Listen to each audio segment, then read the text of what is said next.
I never thought it would happen to me. I had lived a full, steady life, married to the man I loved for more than 30 years, surrounded by people I trusted. And yet, one day, I discovered that the person I considered my closest friend had betrayed me in the most unimaginable way. My husband, the man I had built my world around, was stolen from me. And by her, my best friend. The shock hit me like a freight train. At first, I couldn't breathe. My mind kept asking the same question over and over. How? How could she do this to me? How could he betray me so completely after all the years, after everything we shared? It wasn't just about love or marriage. It was about trust. And she had shattered it. I remember the day I found out like it was yesterday. The feeling of seeing them together, the quiet moments that made the truth unbearable. I felt a mixture of anger, heartbreak, and disbelief. And in that moment, a spark ignited inside me, a determination I didn't know I still had. I knew I had to respond, but I wasn't going to act recklessly. No, I had to plan.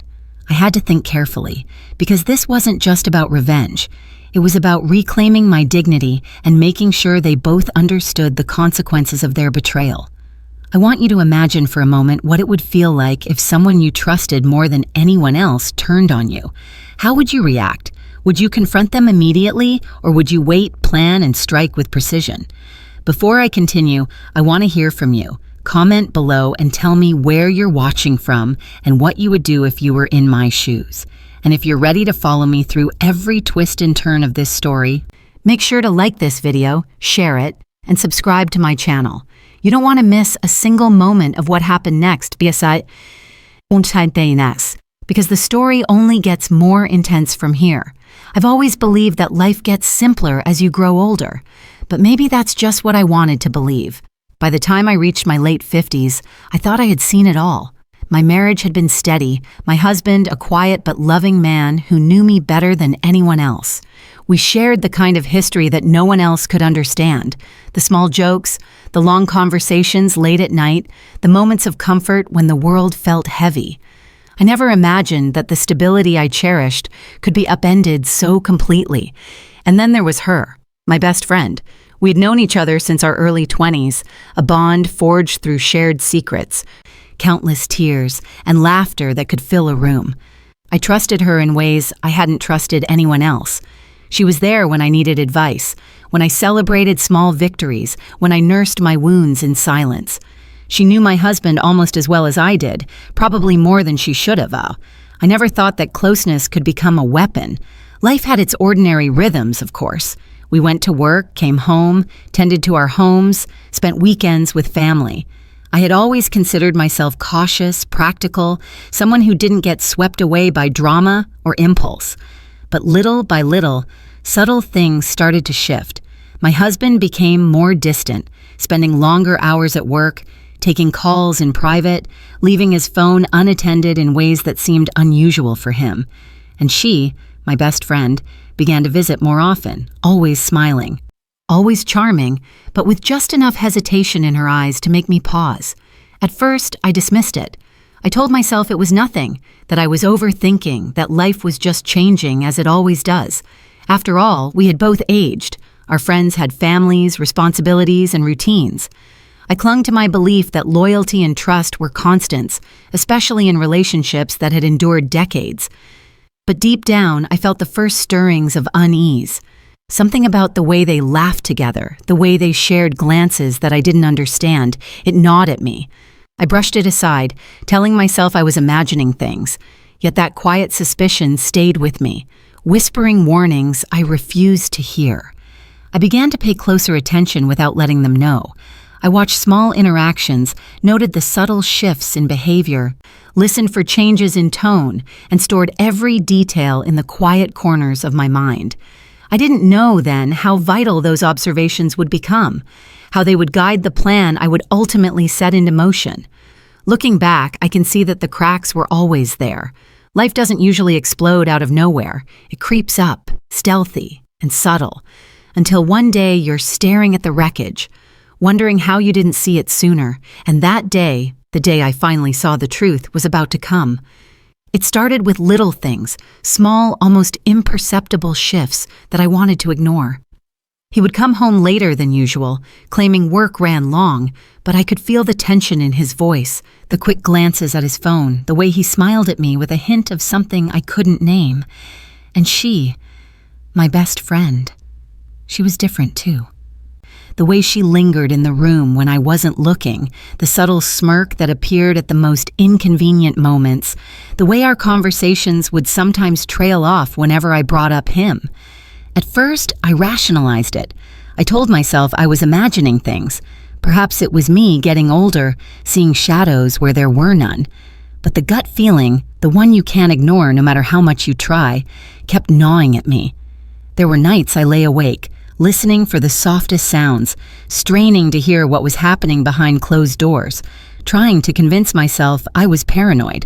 Then came the little betrayals that couldn't be brushed aside.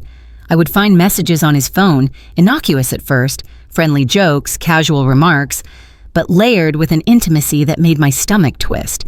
I began noticing how she would coincidentally call when he was in the room, how they would share inside jokes that excluded me, and every time I tried to confront him, he would deflect, insisting it was nothing, that I was overthinking. I couldn't help but replay all the memories of our friendship, the trust, the laughter, the late-night talks. And now each memory was tainted with doubt. The woman I had confided in for decades, the person I thought would protect me, was inching herself into my life in ways I never imagined. She wasn't subtle anymore. She was bold. And her audacity left me both furious and heartbroken. One evening, it became undeniable. I walked into my kitchen to grab a cup of tea and saw them together. Not a glance, not a whisper, but an embrace that froze me in place. The kind of embrace that tells you everything you've been fearing is true. My heart pounded, my hands shook, and for a moment I wanted to scream, to confront them both then and there. But I didn't. I knew that if I acted impulsively, I would lose more than just my dignity. I would lose the power I still held. That night, lying awake, I realized something important. I could not allow myself to crumble. I had spent my life as a careful, measured woman, and I would not let betrayal dictate my actions. If they thought they could humiliate me, they were wrong. Every thought I had from that moment on was consumed by one idea. I would plan my revenge, carefully, methodically, with precision that they would never see coming.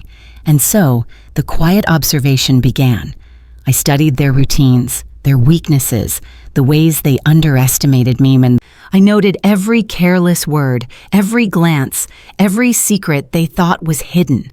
I collected this knowledge like a shield, a weapon, preparing for the moment when the time would come to act. The betrayal was no longer something I could ignore. It had moved from suspicion to certainty, and with that certainty came clarity. They had taken what was mine, but they hadn't considered the woman I had become.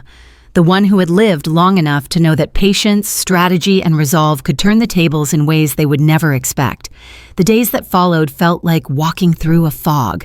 I went through the motions, preparing meals, tidying the house, attending to my routines.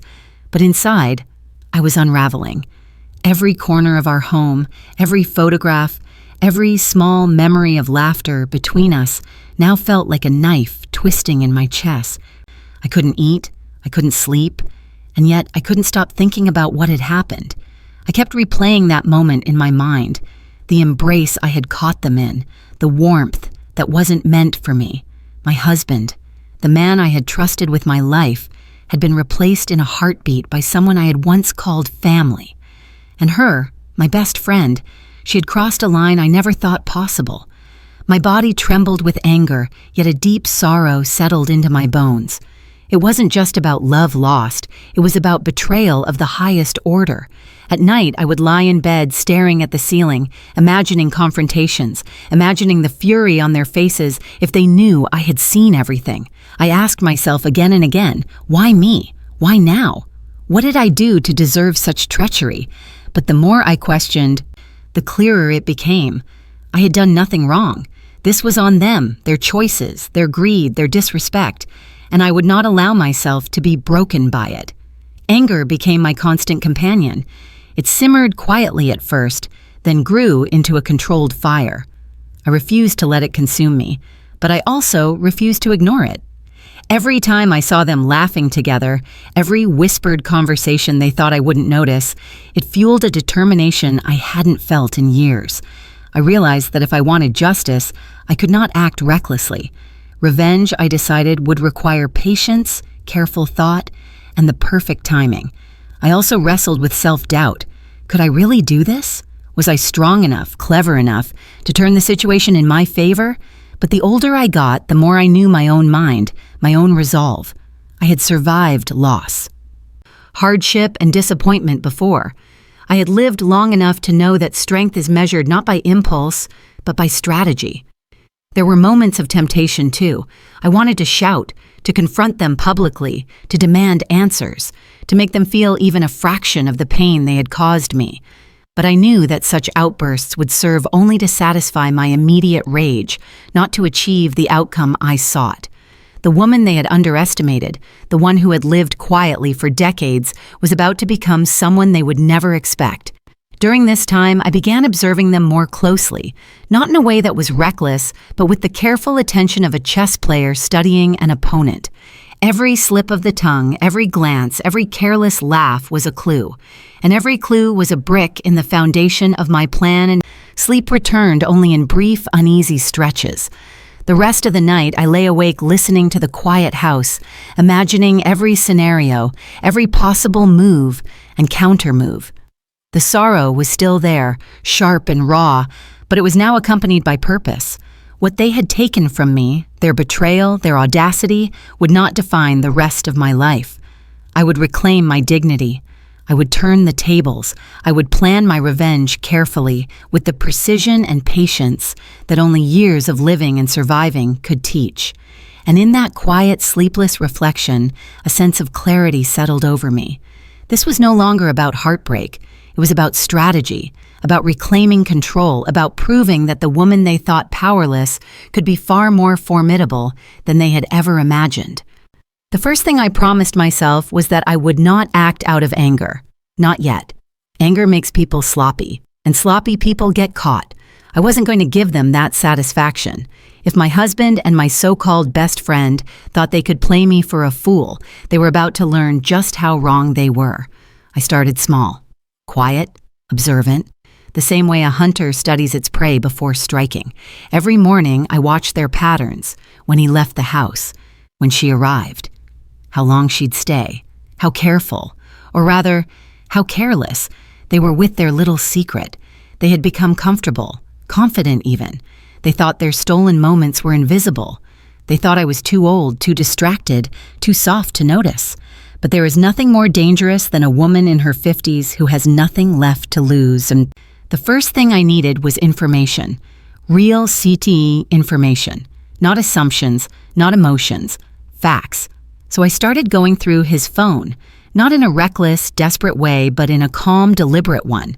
I waited for the perfect moments when he was in the shower, or taking a nap, or running errands, and slowly everything unraveled. There were messages, hidden threads, deleted conversations that he must have thought were erased forever. But I knew how to recover things. Age doesn't make you ignorant, it makes you resourceful. They weren't just having an affair, they were planning things, vacations, bank moves, long-term decisions. That last phrase nearly made my blood boil. Long-term decisions? With her? After everything I had given to him? After everything I had poured into our life together? But I didn't react. Not on the outside, tiens. I swallowed that fire and turned it into fuel. Next, I needed to know where her loyalty ended and her greed began. Because every betrayal has a price, and I intended to find hers. I watched what she valued: money, compliments, validation. She always wanted to feel chosen, special, superior. It was her weakness, and I intended to use it. Then I started creating distance, not in a way they'd notice, but in a way that gave me time and control. I became quieter, calmer, so gentle that neither of them suspected that behind every calm nod, every soft smile, my mind was stitching together a perfect trap. I spoke less, observed more. And when I spoke to my husband, I was careful with every word. He had no idea I already knew everything. Men like him rarely imagine the woman standing across from them is 3 steps ahead, and I paid attention to finances, our joint accounts, his habits, his spending. I documented everything, printed things they thought they had hidden, backed up files they believed were private, and every piece of information became another blade in my arsenal. It was around this time I realized something important. They weren't just betraying me emotionally. They were planning to replace me, slowly, quietly, as if I were an old piece of furniture they could roll out of the house without making noise. And that shifted something inside me completely. This wasn't just about revenge anymore. This was about survival, about reclaiming my place, about making sure that the pain they caused me came back to them multiplied. I began crafting my plan so carefully that not even a whisper of suspicion passed their minds. Every detail mattered. Every move had to be calculated, and I was willing, finally willing, to do whatever it took. I knew one thing for certain. If they wanted to play with fire, they picked the wrong woman, because I was going to burn them both without leaving a single trace of smoke behind. The first step in any good revenge is simple. Make them comfortable. Make them believe they're winning. Make them feel safe enough to expose their own weaknesses. So that's exactly what I did. I softened my tone. I became patient, understanding, almost serene. I stopped asking questions, stopped reacting to the late nights, stopped looking bothered when my husband made excuses that didn't even make sense anymore. He thought I was getting older, tired, maybe even losing interest. But the truth was, I was watching him more clearly than ever. One evening, I approached him with a gentle smile and said, "You seem stressed lately. Is everything okay?" The shock on his face almost made me laugh. He wasn't used to me being so calm. He didn't know that calm water can hide the deepest storms. "I'm fine," he said quickly, too quickly. And that was the first crack. I let him walk away thinking I believed him. The next seed I planted was with her, my friend. I didn't confront her. I didn't treat her differently. Instead, I became even warmer, more affectionate. I praised her, confided in her, even invited her over more often. Each compliment was a needle. Each smile a silent knife.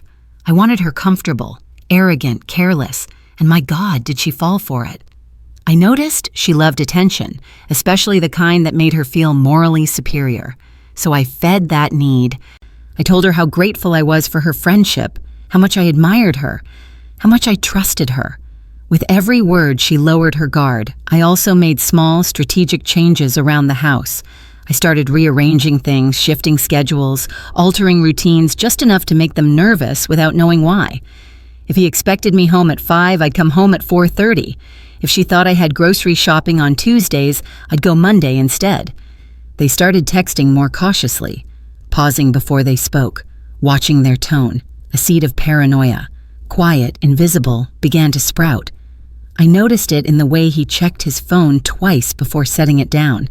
I saw it in how she avoided eye contact for a second too long. They didn't know what I knew, but some part of them sensed something. And that was perfect.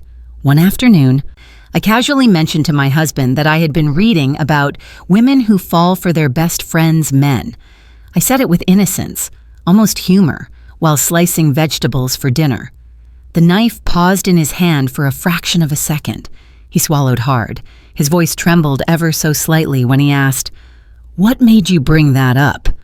I shrugged. "Oh, nothing. I just find human behavior interesting." He didn't speak for the rest of the meal. Meanwhile, I began planting seeds outside our home as well. Quiet conversations with people who mattered. A subtle suggestion to our bank that I wanted more access to certain accounts. A friendly chat with a neighbor about women who overstay their welcome. Nothing direct, nothing loud, just whispers. Because words, when placed carefully, behave like spiders. They travel through cracks, weave webs in dark corners, and catch everything that passes. And slowly, I watched my husband and my friend become unsettled. Not enough to panic, yet. Just enough to make them doubt each other. Enough to make them second-guess their timing, their conversations, their secrecy. That was my goal, not to destroy them yet, but to weaken them just enough. So the final strike would land perfectly. Revenge, I was learning, is an art, and I was becoming its most patient artist. By the time I was ready to make my first real move, the foundation was already cracked beneath their feet. They didn't know it, of course. They were too wrapped up in their little fantasy, too intoxicated by secrecy and stolen affection to notice how carefully I had positioned every piece around them. I didn't need to expose their lies. I needed to use their lies against them, so I began with the easiest target, their trust in each other. I started sending anonymous messages to my husband, not threats, not accusations, but suggestions. Small, subtle nudges meant to make him question the woman he thought he was so clever to love. Things like, "Are you sure she's being honest with you? Women who betray their best friends don't stay loyal long. Be careful who you trust." Nothing traceable, nothing too obvious, just enough to plant doubt in his mind. Then I did the same to her. Some men say what you want to hear, but they don't leave their wives. Don't let yourself be used as a temporary distraction. He's hiding things from you. I knew exactly how these words would hit them because I knew their insecurities better than they knew themselves. My husband feared rejection, feared not being chosen. She feared being replaced, feared being an accessory, not a prize. And with every anonymous message, I fed those fears. Soon, their secret meetings grew shorter. Their text messages became colder. Their conversations were full of pauses, hesitation, and second-guessing. They never suspected me. They thought their paranoia was coming from each other. Next, I attacked their communication. Whenever she visited, I intentionally interrupted them at just the right moments. A sudden need for her help in the kitchen, a request for my husband to check something in the garage, a half-innocent question right when they were whispering. They couldn't have a private moment without me appearing at the perfect time. Not enough to be suspicious, just enough to be frustrating. And frustration, when shared between guilty people, becomes poison. Then I turned their own secrecy into a weapon. Whenever my husband lied to me about where he was going, I responded with excessive warmth. "Oh, have fun. Take your time. Stay as long as you need." Nothing unsettles a liar more than the person they're betraying being too calm. It made him nervous. It made him sloppy. And whenever my friend tried to check if I knew anything, using her fake sympathy, her sugar-coated concern, I smiled and told her how much I trusted her. She hated that. She hated pretending to be loyal while knowing she wasn't. Cracks widened. Doubt spread.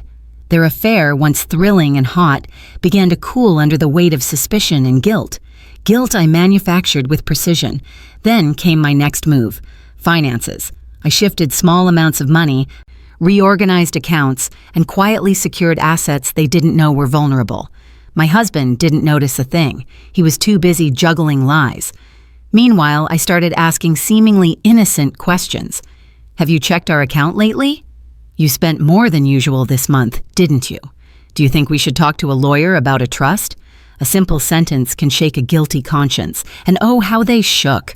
The beauty of revenge is when your enemy begins destroying themselves while thinking they're safe.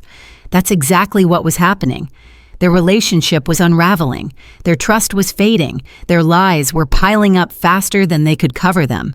And none of them realized I was the one tightening the rope around their necks, knot by knot, lie by lie. I wasn't finished, not even close. This was only the beginning. The storm hadn't hit yet. I was still arranging the clouds. The beautiful thing about guilt is that it doesn't stay still.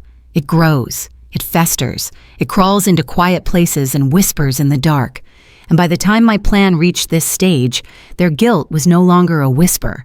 It was screaming inside them. I began to notice the changes immediately.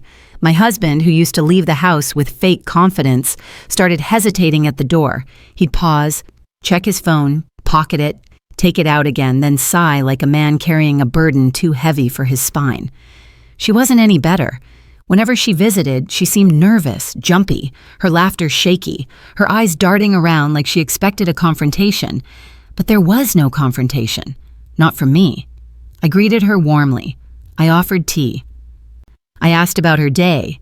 I even complimented the clothes she wore, clothes my husband must have admired first. My calmness unnerved her more than any anger could have. One afternoon, I saw it clearly. The crack in their fantasy.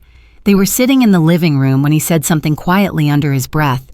I didn't catch the words, but I saw the expression on her face. a mix of fear and accusation.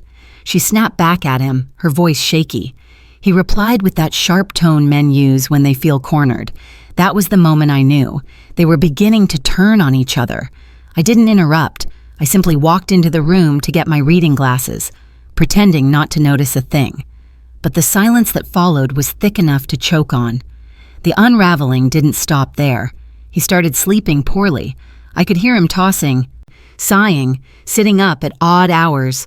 One night, I woke to find him sitting at the edge of the bed with his head in his hands, as if the truth he'd been hiding was finally weighing more than his conscience could bear. Meanwhile, she began pulling away from me. Not completely. She knew she couldn't without raising suspicion. But she wasn't as talkative, as bold. She avoided long eye contact. She flinched when I touched her arm. She acted like a thief standing in the house she robbed. And the best part? Neither of them could blame me for any of it. I hadn't said a single accusatory word. One evening, I heard them arguing outside, her voice cracking, his tone defensive. I stood behind the curtain, unseen, watching the two of them unravel the delicate thread they had woven together. She accused him of hiding something. He accused her of being paranoid. She accused him of using her. He accused her of pushing too hard. Every accusation was a confession they didn't realize I was hearing. Their affair had stopped being exciting. Now it was a burden. A shadow, a curse, a reminder of what they had to lose. And I made sure the pressure only increased. When he left for work, I sent her a friendly text. Hope everything is okay between you and, well, whoever is on your mind lately. She froze. I saw it in her delayed response. A simple message, but it played with her mind. Does she know? Did he tell her? Have we slipped up? But I didn't follow up. Silence is more powerful than any explanation. Later that night, I saw her pacing in front of her car before driving off. She looked shaken. Then I turned my attention back to him. I started asking small, innocent questions. Do you need help keeping up with your schedule? You seem overwhelmed lately. Want to talk? You've been distant. Is something bothering you? Every question tightened the guilt around his throat. The truth was eating them alive from the inside. They weren't enjoying each other anymore. They were suffocating. Their romance, if you could even call it that, was crumbling under the pressure of their own lies.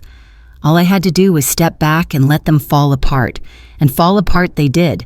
By the end of that week, they were barely speaking. They met less often. They argued more. He came home looking defeated. She stayed away longer, avoiding me and avoiding him. Their betrayal, once a secret flame, was now a dying ember, smoldering, weak, drowning in smoke. I didn't have to expose them. They were exposing themselves. I just watched, quietly, gracefully, patiently, as everything they tried to build behind my back collapsed right in front of them. But I wasn't done. The real storm was still coming, and when it hit, it would leave no room for doubt, no path for excuses, and no chance for them to recover. Because the woman they betrayed wasn't done yet, not by a long shot. Once their relationship started collapsing under its own weight, I knew the time had come to move into the next phase. I'd spent weeks weakening them, shaking their confidence, turning their lies into shackles around their own wrists. Now, all I needed to do was guide them, gently, into the corner I had prepared for them. Revenge isn't about reacting. It's about directing. Like a puppeteer pulling strings no one else can see. So I began with the simplest tactic. I made myself unavailable. Not always, just enough to unsettle him. I stopped cooking some nights, stopped asking when he'd be home, stopped checking in, stopped waiting. He didn't know how to handle that. Men who cheat always expect the woman they betray to be waiting for them, emotionally, physically, mentally. So when I stopped being predictable, stopped being soft, he felt it like a disturbance in his own breath. Suddenly he came home earlier. He called more often. He tried to initiate conversations he had avoided for months. He even bought flowers, nervously, awkwardly, as if trying to patch a wound he created with his own hands. And every attempt he made, every gesture, every desperate kindness was evidence of fear. He wasn't doing it out of love. He was doing it because my silence was louder than any accusation. Then I shifted my focus to her. I planned a small gathering, a simple, friendly evening with a couple of mutual acquaintances. Nothing big, nothing special, but I invited her, and I made sure she knew he would be there too, with me at my side. She declined at first. I insisted gently. She made excuses. I pretended not to hear them, and eventually she agreed. She didn't want to come. I saw it in her eyes when I extended the invitation, but she also didn't want to look suspicious by avoiding me. That hesitation was all I needed. Next, I prepared the environment, not with flames or shouting or dramatic scenes, that's for amateurs. I prepared it with subtle details. I set the table for more people than usual, placed my wedding photos where they could be seen clearly, played our favorite music from years ago, wore the necklace he bought me on our 10th anniversary, the one she once complimented with a smile that was a little too sweet. Everything in that room was intentional. Everything was arranged to make them uncomfortable, aware, exposed.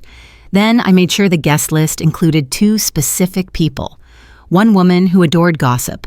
One man who never missed a shift in body language. I didn't tell them anything. I didn't have to. All I needed was more eyes in the room, more witnesses, more pressure. That evening, before anyone arrived, I took a long, slow breath and looked at myself in the mirror. I didn't look broken. I didn't look betrayed.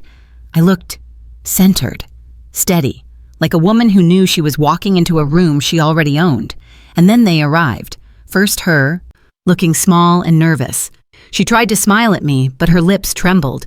Then him, forcing a cheerful tone, trying to hide the dread sitting behind his eyes. Watching the 2 of them step into my home, my space, was almost poetic. They didn't know yet, but every minute of that evening was leading them exactly where I wanted them. Closer to the truth, closer to exposure, closer to the exact moment when I would look both of them in the eyes and end the little world they built behind my back, not with screaming, not with chaos, but with precision. Because the most powerful confrontations aren't loud, they're crafted, and mine was ready. I always imagined that when the moment finally came, I would be shaking, angry, overwhelmed.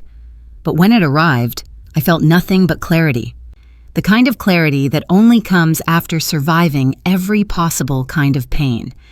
The evening started off quietly, too quietly.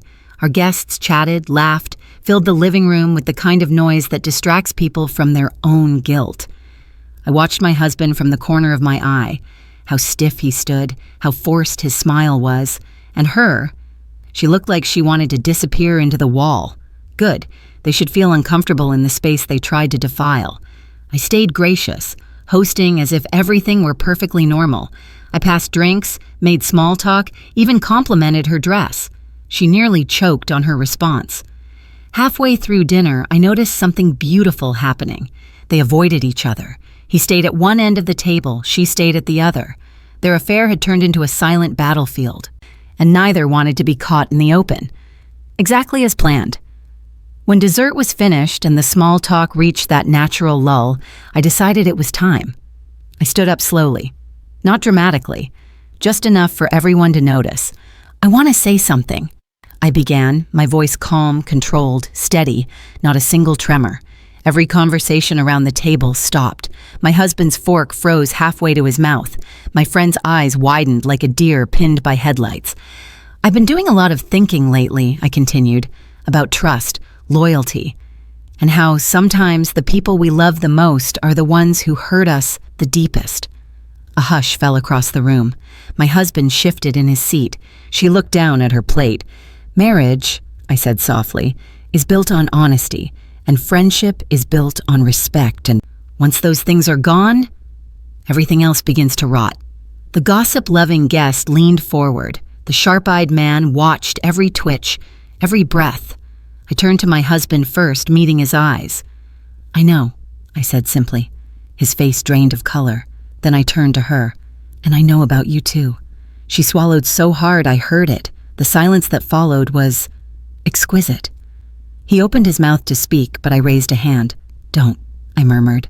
I'm not interested in excuses from either of you. My voice wasn't angry. It wasn't loud. It was soft. Too soft, like a lullaby before a storm. I invited you both here tonight for one reason, I said, so you could witness the moment your lies stopped having power over me. Her eyes filled with tears. He looked away, ashamed, but I wasn't done. Do you know what betrayal does to a woman my age? I asked. It doesn't break us. It refines us. It sharpens every instinct we ignored. It forces us to grow a backbone made of steel. I stepped closer to them, my hands steady, my voice like glass. You thought you were clever. You thought you were hidden. You thought I was too old, too gentle, too trusting to see the truth right in front of me. I leaned in slightly, but I saw everything. The room was so quiet, I could hear someone breathing unevenly. Might have even been him. And here's what's funny, I added. I don't even need to expose you. You've already exposed yourselves. Look at you. Both of you trembling, unable to look me in the eye. That's guilt. That's fear. That's the weight of your own choices crushing you. She burst into tears. He whispered my name like a plea, but I didn't let it move me. I straightened my back, looked around the room, and said, this marriage, this friendship, these cycles of disrespect, they end tonight. Not with screaming, not with fighting, with truth. Then slowly, deliberately, I took off the necklace he bought me years ago. I placed it on the table in front of him. You don't deserve the woman I used to be, I said, and she, I gestured toward my friend, doesn't deserve the friend I once was. I stepped back, calm as ever. You two can explain the rest to each other. And with that, I turned away, walking out of the room, leaving them sitting in the ruins they created together and forcing them to face each other, maybe for the first time without lies. I didn't shout, I didn't break anything, I didn't cry. I simply ended it, on my terms, with my dignity intact, and their world collapsing quietly behind me. I should have known the truth would find its way back to me eventually. It always does. Nothing stays buried in this town for long. Not secrets, not lies, and definitely not betrayal, especially when it involves people who think they're smarter than everybody else. People like my so-called best friend and my husband. At first, I was still telling myself I didn't care. I was convincing myself I'd already moved on. That distance was enough. That silence was enough. But then, people started coming to me with stories, little pieces, small details, things I didn't ask for, but things they felt I needed to hear. One woman stopped me outside the grocery store, just stared at me for a second like she was debating something. Then she said, "Honey, I don't know what you're going through, but you walk around with your head too high to be carrying this kind of pain alone." Before I could even ask her what she meant, she leaned in and whispered, "They ain't being quiet about you." I felt something tighten in my chest. "Who?" I asked. She stepped back, like the weight of the truth wasn't hers to carry. "Your friend, and that man of yours, they out here acting bold." Bold. That's the word that stuck with me. Because betrayal is one thing, shameful whispers behind closed doors is one thing, but boldness? Walking around like they didn't destroy a life? Like they were proud of it? It wasn't long before more people started dropping hints. A cousin of hers told someone, who told me, that they'd been seen out eating together, laughing together, riding around in his truck like two teenagers who'd stolen something sweet.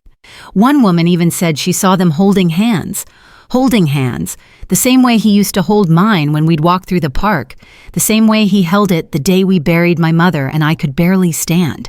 I wasn't jealous. I want that to be clear. This wasn't jealousy.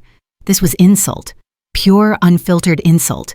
Because after years of loyalty, after years of stepping over the cracks in our marriage, after years of helping that same friend through her own mess, this is how they repay me? By sitting out in public like they were the ones wronged? But the thing that made my stomach twist, the thing that made my jaw clench, was hearing that my name, my business, my dignity, was being passed around like gossip at a church potluck. They're saying you weren't giving him what he needed. They're saying you were too busy. They're saying you pushed him away.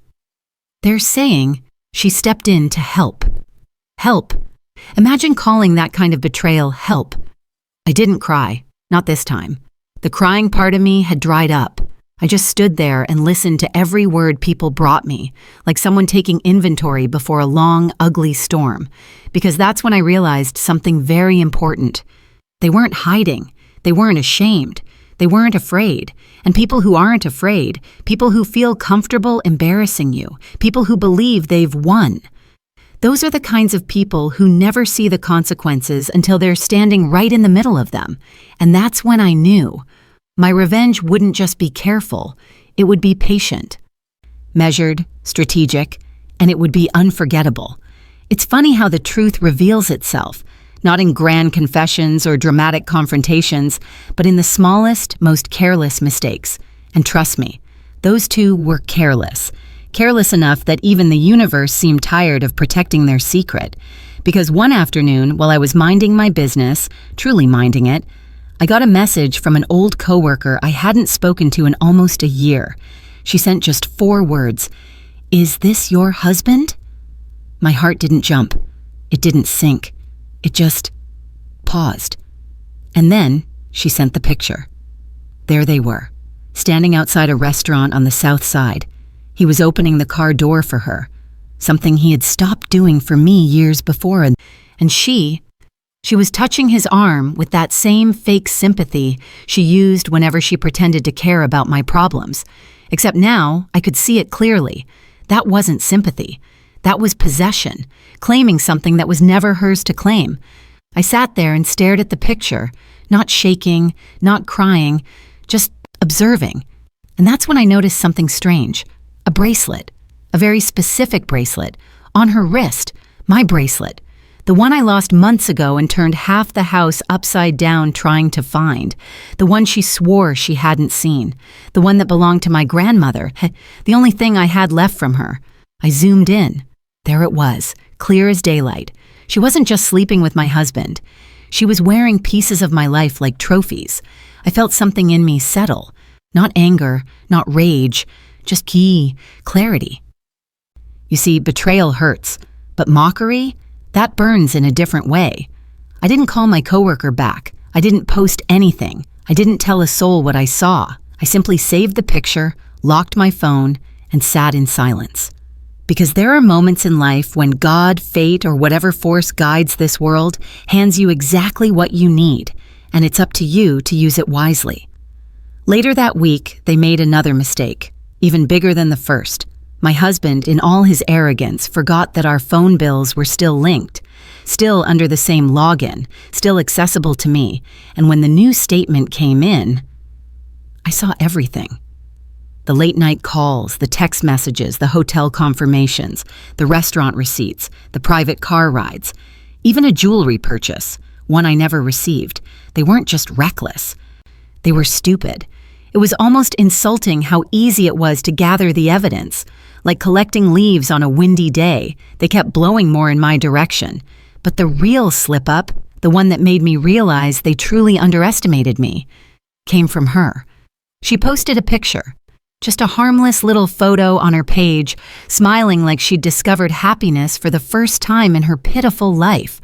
But in the reflection behind her, in the glass, you could clearly see him. My husband, standing right there, plain as day. And she didn't even realize it. That's when I leaned back in my chair and whispered to myself, "Ah, so this is how you want to play." Because mistakes like that, they aren't accidents, they're invitations. And I decided right then I was going to RSVP, in full. After weeks of careful observation, silent manipulation, and watching their mistakes pile up like kindling, I finally allowed myself a long, deep breath.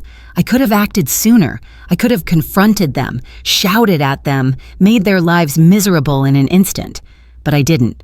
Because revenge is most powerful when it is measured, when it is calculated, and when the person on the receiving end has no idea it's coming. I sat in my favorite chair, the one by the window, and looked at the world outside. The leaves were falling, a quiet reminder that change comes whether we're ready or not. And I thought about them. The husband who thought he could play me. The friend who thought she could step in like she was entitled. I realized then that my revenge wouldn't just be about punishment. It would be about teaching them something, about making them understand the weight of betrayal without me ever raising my voice. I made a list, mentally, carefully. Everything they had done, every lie, every stolen glance, every secret call, every deliberate act of betrayal. I didn't need to write it down. I knew it all by heart, And the more I thought about it, the more I could see the perfect way to deliver the consequences. It would require patience, timing, precision. I told myself, no rash decisions, no visible anger, no mistakes. I also realized something important. Revenge isn't just about making them hurt. It's about preserving myself. I would not become the person I despised in their reflection. I would not stoop to their level. I would remain dignified, composed, untouchable. I started envisioning the evening in my mind, step by step, like a rehearsal. Where they would sit, what I would say, how my voice would sound, calm, measured, yet powerful enough to cut through every lie. The expressions on their faces, the pause, the disbelief, the shame, every detail mattered. And then I made a promise to myself, this would be my story, on my terms. Every reaction, every realization, every consequence would fall exactly the way I planned. I would not leave it to chance. For the first time in weeks, I felt complete focus. No sorrow, no rage, just clarity. I was ready, not yet for the confrontation itself, but for the perfect moment when it would finally arrive. Because patience, I reminded myself, is the most devastating weapon of all, and I intended to wield it with precision. The night I chose wasn't random. It was the kind of evening when the sky looked heavy, like it was holding back rain. Quiet, still. The kind of night where secrets felt uncomfortable sitting in the dark. I had spent days preparing, not rushing, not hesitating, just aligning every piece. My voice, my posture, my timing. I wanted no shaking hands, no trembling words. I wanted control, because control is the one thing they thought I didn't have. Earlier that day, I sent them both the same message. Simple, polite, calm. We need to talk, all three of us, tonight. My house. I knew she'd panic first. She always did. She was never good at hiding fear, and he'd try to act unfazed. He'd pretend he didn't know what it was about, pretend he was innocent, pretend he was still the man I used to believe in. Pretend. That word had become his entire existence. I lit one lamp in the living room and left everything else dark. I wanted the room to feel small, intimate. Truth has a way of crawling out when there's no space left for lies to hide. She arrived first. I watched from the hallway as she stood at my door, shifting from foot to foot like a child waiting to be reprimanded. When I opened the door, she smiled that same nervous, guilty smile I had ignored 100 times before. "Hey, is everything okay?" she asked. I didn't answer. I just stepped aside and let her in. She walked slowly, her eyes darting around the room like she expected someone to jump out and accuse her. I said nothing. Silence has a way of making liars confess before you even ask a question. He arrived 10 minutes later, smelling of cologne he didn't wear for me anymore.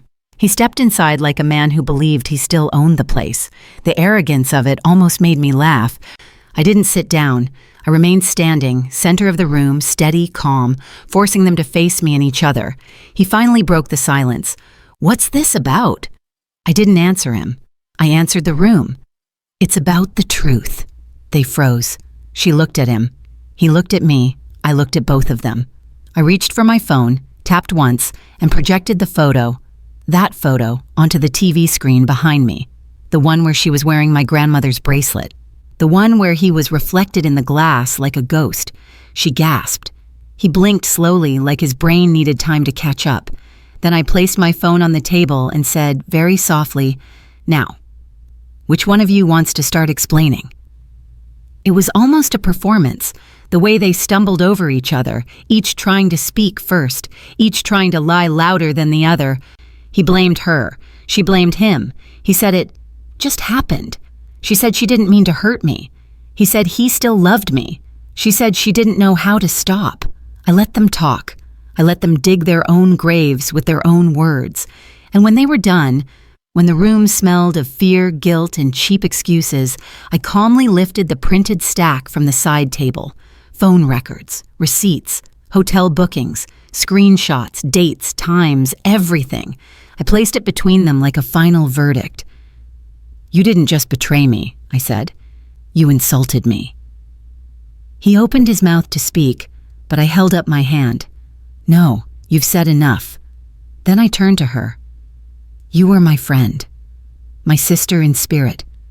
You sat at my table, ate my food, listened to my worries, while you were stealing the one thing you knew would break me. She started crying. I didn't flinch. You're not crying because you're sorry, I told her. You're crying because you got caught. I watched the truth sink into them like a slow poison, and then I delivered the final blow, the part they never saw coming. I'm not here to fight, I said. I'm here to free myself. I handed him a document. He looked down and froze. Divorce papers, already signed on my end, filed, timed, prepared. He looked up at me, stunned, as if losing me hadn't even crossed his mind. That's the thing with men who believe you'll never leave. They confuse endurance with weakness. Then I turned to her and handed her the second envelope. She opened it slowly. Inside were the screenshots of her messages, the receipts he bought in her name, the recordings people sent me, and a copy of a written statement, one addressed to her employer. Her face drained of color. You thought you could wear my life like jewelry, I said. So now you can wear the consequences. She fell apart right there on my floor, and I felt nothing. No joy, no anger, no satisfaction, just release. Because revenge isn't fire. Revenge is ice, cold, precise, controlled. And I walked them both to the door with that same cold precision. Leave my home, I said, and don't ever bring your shadows near my peace again. I closed the door behind them before they could speak another word, locked it, turned off the lamp, and for the first time in months, I felt light, like the weight of their betrayal had finally fallen off my shoulders and shattered behind me. Peace doesn't arrive with fanfare. It doesn't knock loudly or burst through the door. It comes quietly, soft as a breeze, gentle as a sigh, after you've finally removed everything that was suffocating you. That's how the days felt after I sent them both out of my home. Quiet, still, almost unfamiliar. In the beginning, I kept expecting chaos. Some angry phone call, some dramatic confrontation, some attempt to rewrite the story and make themselves the victims. But what came instead was silence. A silence so deep it almost felt like the house was breathing differently. He moved out faster than I thought he would. Not because of guilt. Men like him don't carry guilt the way they should, but because the divorce papers had shaken him. He wasn't prepared. He thought he still had time to manipulate the situation. He thought I'd cling to the marriage like it was my last lifeline. Instead, he walked into a world where the consequences had already been arranged before he even opened his mouth.